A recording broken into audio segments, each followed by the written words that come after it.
After Stagecoach, John Ford became one of the most influential directors in Hollywood. During the war years, he left Hollywood to become the head of the OSS Photographic Unit and made documentaries for the Navy Department, including the Battle of Midway and December 7th. After the war, he became an independent director-producer and began a partnership with Merian C. Cooper and Argosy Pictures.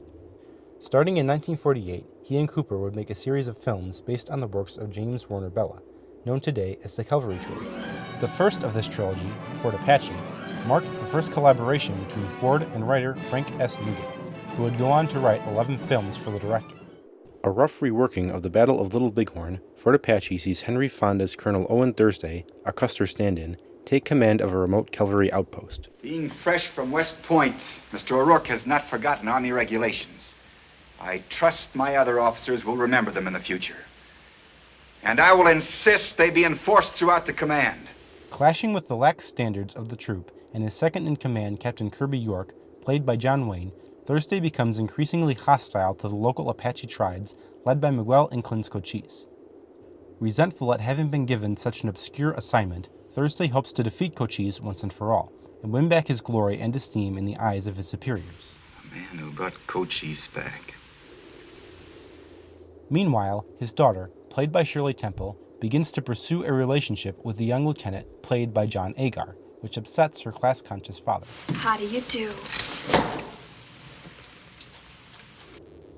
Fort Apache is a classic John Ford picture, filled with actors from the so-called John Ford Stock Company, including Ward Bond, Jack Pennock, Victor McLaughlin, George O'Brien, Hank Warden, and filmed once again in Monument Valley. The film is practically dripping with Ford's sentimentality, and, like many of his films, it paints a picture of a close-knit community.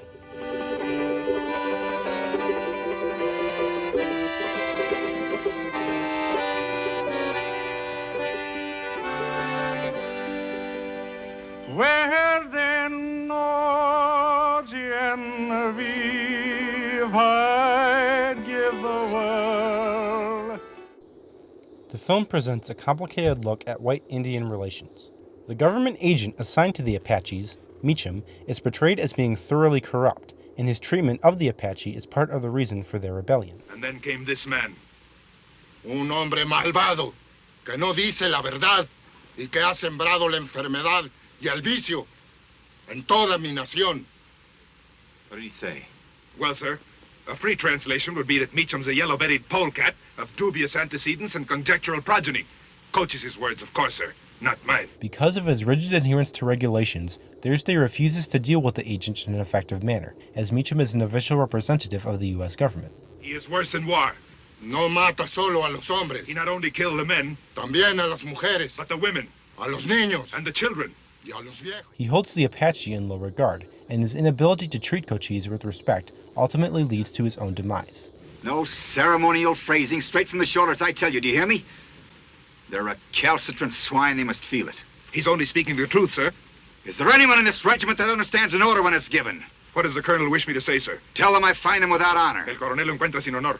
The film also attempts to dissect the idea of the Western as a myth. In the final scene, we see York praising Thursday, as he has become a national hero like Custer for his bravery, despite the fact that he is responsible for the regiment being slaughtered.